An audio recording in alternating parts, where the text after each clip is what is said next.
was no collusion with Russia. There was no obstruction and none whatsoever. And it was a complete and total exoneration. And now to break this all down, we bring in our Talking Points analyst, Michael Furnari. Michael, thanks so much for being here. Now, we know the big conceptual parts of the Barr letter. Give us some of the more additional details. Yes, Jack, I can do that. Now, we heard from President Trump about how this is a complete and total exoneration. And whether or not that's true actually kind of depends on how you think he means that. So, of course, this is an exoneration on the collusion charges. Mueller and Barr have reported that there is no evidence that there was any collusion involving the Russian government. Now, on the question of obstructions, where this gets a little muddier. Now, Barr says in the report that the Mueller probe did not find sufficient evidence to make any substantive claims regarding obstruction of justice, and the report, in a more broader sense, basically abstained from making any kind of judgment on obstruction. And that's the kind of the finer detail of what we heard from Trump there. So, Barr has indicated that he's going to release more findings. How much more, and what should we expect from Barr moving forward? How much more we're going to get from Barr is not exactly obvious. Now, kind of heading into this process, Lindsey Graham said to the public that he had spoken with Barr privately and that Barr would be willing to testify in front of the Judiciary Committee. But that's not on the schedule right now. There's no real indication that's going to actually happen.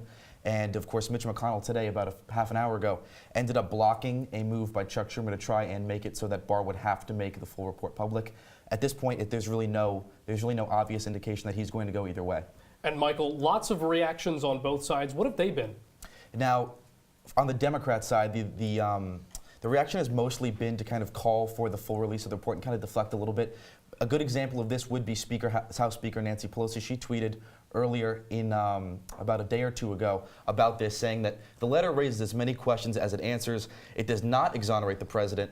And of course, what she goes on to say later on in this tweet, that the full report needs to be made public without any further delay. And that's really been echoed by a lot of Democrats. Pretty much every presidential candidate has been stumping around the country, and they've all included that in their recent campaign speeches. And then on the Republican side, of course, there's really been a lot of rejoicing on this one, because this was really supposed to be the silver bullet to defeat President Trump, and now they feel a little more at ease because they are not going to have to be put in a tough position where they have to defend potentially a president who is accused of crime. So moving forward, this isn't the only investigation into President Trump. There is also the investigation by the Southern District of New York. Can you talk a little bit about where that investigation is heading now? Yeah, so right now with the Southern District of New York, Michael Cohen is cooperating with the operation, and that is a division of prosecution in New York that is most famous actually for mob cases.